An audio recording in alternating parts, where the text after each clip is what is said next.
I rise today because of three numbers, three simple but important numbers: 100, 176, and 9.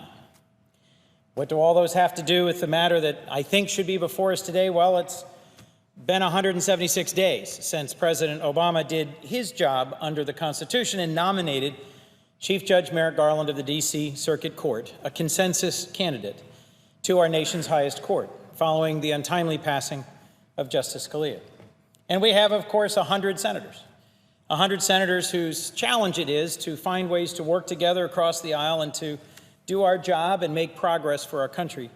But it's also been 100 years that the United States Senate has had a Judiciary Committee, a committee on which I have the honor of serving.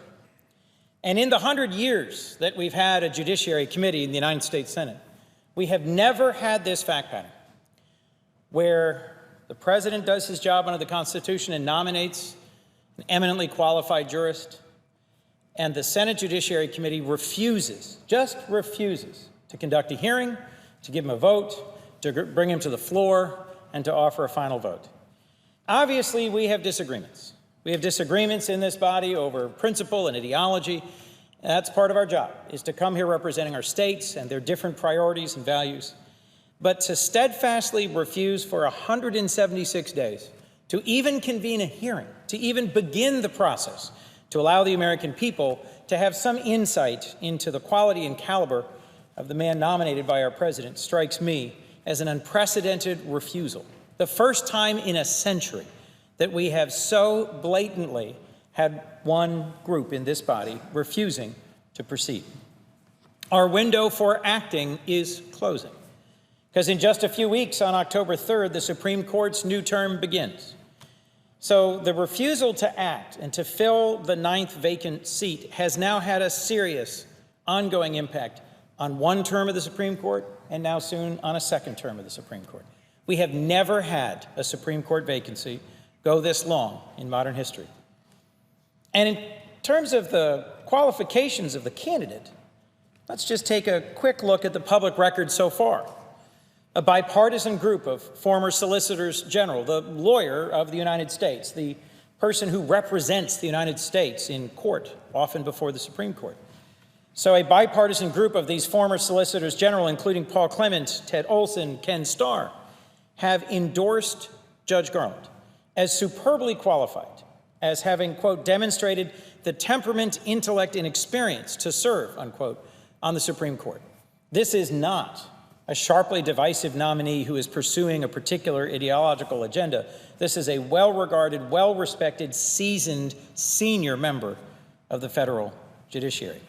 Top lawyers at 44 different U.S. companies have written the Senate calling Judge Garland exceptionally well qualified, and noting that a prolonged vacancy continues to leave important, even vital business issues unresolved before the court, giving them a lack of predictability and leading them to have to make decisions in the absence of clear guidance from the court.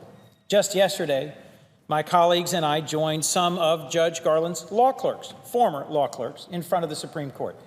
Because sometimes when I've had the opportunity to review nominees for federal judgeships, I like to hear from those who've previously worked for them. Well, in a letter to the Senate, a group of Judge Garland's former clerks noted that, quote, Chief Judge Garland deeply believes that our system of justice works best when those who see things differently are able to work together in a collegial manner to arrive at a just result, close quote. And yesterday we heard again firsthand accounts from Judge Garland's former clerks of his wisdom, his mentorship, his decency, his commitment to justice. I wish that we could follow the same approach here in the Senate that Judge Garland's clerks, other former co-workers have said he followed in the Department of Justice as a career prosecutor and as a judge on the D.C. Circuit, an approach that focuses on collegiality and consensus. I had the honor of meeting with Judge Garland on April 7th, and in addition to his truly impressive intellect and his compelling and long judicial experience, our conversation revealed to me a person of real character, good judgment, deep sensitivity, thoughtfulness.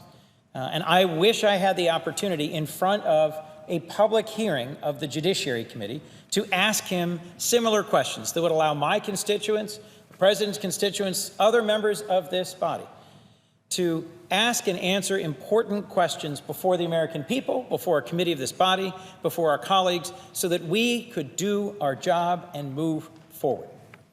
Yet we haven't had this hearing, the hearing that the American people so need and deserve. In May, my Democratic colleagues held a public meeting to try and further explore and air Judge Garland's background, where we heard from 4 esteemed, significant, experienced individuals deeply familiar with Chief Judge Garland's experience and character: a former Court of Appeals judge, a former U.S. attorney, a former cabinet secretary, and a University of Chicago law professor who clerked for Judge Garland, all 4 of whom urged us to move forward and consider his nomination. Of those 4, Judge Lewis's testimony has particularly stuck with me. Here's someone nominated by President George H.W. Bush in September of 1992, which, to the best of my recollection, was an election year. He was then confirmed by a democratically controlled Senate in October of 1992, less than a month before a hotly contested presidential election.